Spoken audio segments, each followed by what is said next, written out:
გამარჯობათ.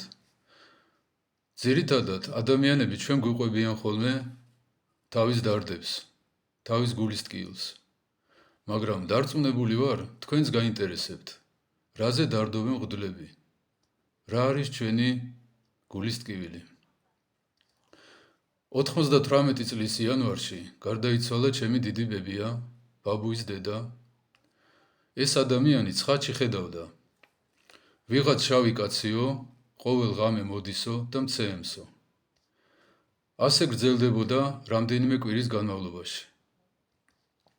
მაშინ ბავშვი ვიყავი, ვერ ხვდებოდი, რა ხდებოდა, მაგრამ დამამახსოვრდა. ბებიის გარდაცვალებიდან 3 წლის შემდეგ ერთ საეკლესიო მაღაზიაში ვიყიდე პატარა წიგნი. წმინდა ვასილი ახლის ცხოვრება, ასე ქვია.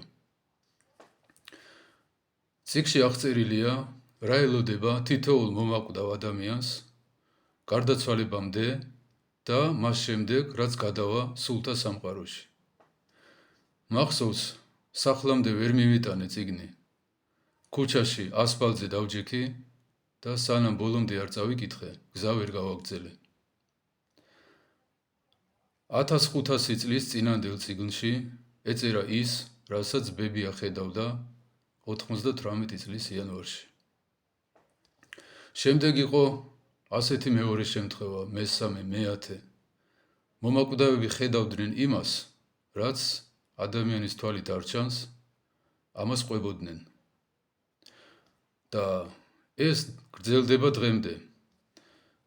როდესაც შევდივარ ხოლმე ოჯახებში, ან სახლის კურთხევაზე, ან ავადმყოფის ზიარებაზე, პირად საუბრებში ეს ადამიანები ყვებიან ხოლმე იმას, რაც არავის უსწავლებია, არსად არ წაუკითხიათ, მაგრამ რაც წერია წმინდათა ცხოვრებებში. სასულიერო ლიტერატურის შესწავლის პროპორციულად გამოიკვეთა საშინელი სურათი. მე მეგონა, რომ ეს ცხოვრება არის იავარდით მოფენილი და აღმოჩნდა, რომ ეს არის რაღაც ციხე, გადასახლება, საკონცენტრაციო ბანაკივით და რომ ადამიანები, რომლებიც თავის მიწიურ ცხოვრებას გაფლანგავენ მიწიურ საქმეებზე, იყიდე გაყიდეზე, წაიღე წამოიღეზე, რომლებიც ეშმაკის საქმეებით დამძიმდებიან, რომლებიც ვერ მოასწრებენ პეტიციის შეტანას შეწყალებაზე. თურმე ეს ადამიანები მერე ამ სულებს მიყავთ. მომინდა შევწინააღმდეგებოდი სიკვდილის ამ კონვეირს. რითიც შემეძლო? უფალმა თქვა, ყველასათვის ყველაფერი გახდითო, რომ აცხოვნოთ ადამიანები. ჩვენც ვცდილობთ ხოლმე ღვთის ეს ბრძანებაც ცხოვრებაში გავატაროთ. ვუყურებდი ფეხბურთს, დავდიოდი პოეზიის საღამოებზე. ვესაუბრებოდი LGBT პირებს.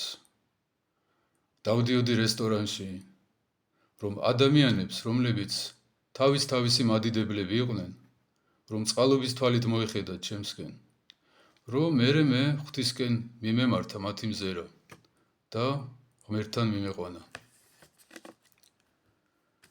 დიდი ნერვები და ენერგია იდება ხოლმე ამ საქმეში, რომ ადამიანს გავაგებინოთ, რომ 2x2 არის 4 და არა 50 და რომ ჩვენ ყველა საქმეზე პასუხს ვაგებთ, ან შესაბამის ჯილდოს ვიღებთ.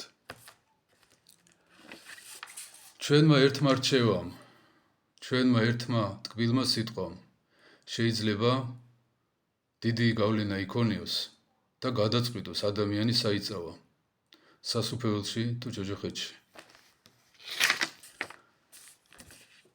შრომობთ ხოლმე, რომ ადამიანის გული მოვიგოთ, რომ გაბედოს ეშმაკთან დაპირისპირება, ლოცვა, მარხვა, აღსარება, ზიარება. იქნებ მიხვდეს, რომ ღმერთი კარგია, ეშმაკი ცუდი და იქნებ მისმა ბრწყინვალებამ გამოსწორება ინებოს. მაგრამ ვერა. ხშირ შემთხვევაში ღრმა შეშფოთებით მთავრდება ხოლმე ადამიანის გაბრძოლება. უფალმა თქვა, ნათელი მოვიდა სოფლათო და შეიყვარის კაც და ბნელი, რამე თუ იყვნენ საქმენი მათნი ბოროტ.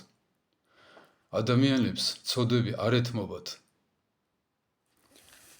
ეშმაკის ნაგავს გადასაყრელად ვერ იმეტებენ. გონიათ, რომ ეს არის ოქრო, ბრილიანტები და რომელი ჭკვიანი გადაყრის ოქროს სანაგვეზე. თუ გინდათ, რომ ადამიანი დაკარგოთ, უნდა შესთავაზოთ უცოდველი ცხოვრება. აი რაღაც ასეთი დასკვნაა. როგორც არ უნდა დაუტკბეთ ადამიანებს, როგორც არ უნდა ამომწურავი პასუხი გავცეთ. შენ გაიხარე, შენ გენაცვალე. თითქოს ადამიანები რაღაც წითელ ხაზამდე მოდიან და შემდეგ ვერ ბედავენ ამ წითელი ხაზის გადალახვას. ვერ ბედავენ ეშმაკთან კონფრონტაციას. როგორც ასჯერ ნაცემი და დაშინებული მონა ვეღარ ბედავს. ფიქრსაც კი თავისუფლებაზე, აჯანყებაზე. ურჩევნია ხარკი გადაიხადოს. აი შესწოდავს და ცოტა ხანი ამოისუნთქებს. დაახლოებით ასე. ჩემს ბავშვობაში იყო ასეთი ანეკდოტი. ერთ ძალიან თავდადებულ კომუნისტს პარტიის ხდომაზე ეკითხებიან ასეთ რამეს. პარტიას რომ დასჭირდესო, სიგარეტსო გადააგდებო? დაფიქრდება და გადავაგდებო. პარტიას რომ დასჭირდესო, ღვინოს თავს დაანებებო? დაფიქრდება, დავანებებო. ქალებსაც უნდა შეეშვაო. ამოიკვნესებს და კარგიო დავანებებო. სიცოცხლეს თუ გასწირავო პარტიისთვის და გახარებული იტყვის, კიო, გაუკვირდებათ რა გიხარიაო და რა თმინდაო ასეთი სიცოცხლე, თუ არ დავლიე, თუ არ მოვწიე და თუ არ ვცოდე. უგუნური ადამიანი უცოდველ ცხოვრებას აღიქვავს როგორც სიცოცხლის წართმევას.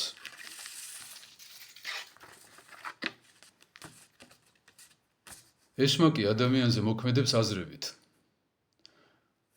ხუდლებს ეუბნება ადამიანებზე, ეგენი მაინც ვერაცხონდებიანო. ადამიანებს ეუბნება ხუდლებზე, ეგენი ცოდვილები არიანო, აფერისტებიო და მაიმუნებიო. მოდით ეშმაკის ეს ვითომ არგუმენტი სხვა არგუმენტით გავჭრათ. დაუშვათ მღვდელი ცოდვილია, გასაგებია. მაგრამ ღმერთს რას უწუნებს ადამიანი?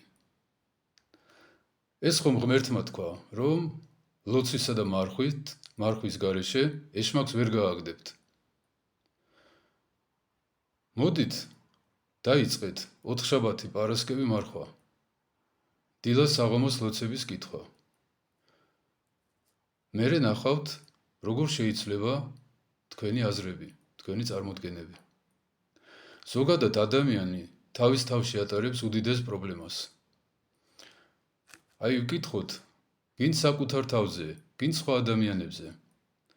რატომ ხდება, რომ ადამიანი განიზიდება სახარებისაგან და მიიზიდება ფილოსოფიისკენ? რატომ ხდება, რომ რესტორანში ცოცხლდება და მარხვაში მოიკრუნჩხება ხოლმე? რატომ აღიზიანებს ეფრემ ასური და რატომ სიამოვნებს გალაქტიონ ტაბიძე?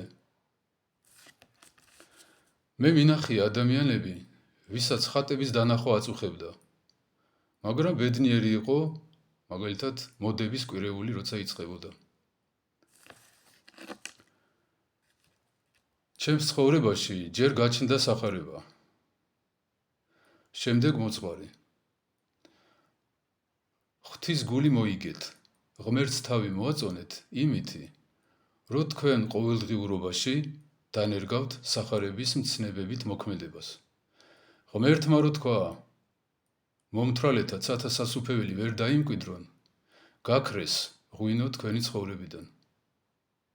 ღმერთმა რო თქვა, ნუ განეკითხავთ, მოკვდეს განკითხვა თქვენში. გააკეთეთ ხოლმე, რაც სახარებაში წერია. ღმერთს ადამიანი ვერაფერს დაუწუნებს. და შემდეგ, თუ ამას გააკეთებთ, აუცილებლად ღმერთი გამოაჩენს ადამიანს ისეთ სასულიერო პირს, რომელიც თქვენ გასწავლით, გაგზრდით, მოგამზადებთ მარადიული სიხარულისათვის. ღმერთმა გაგახაროთ.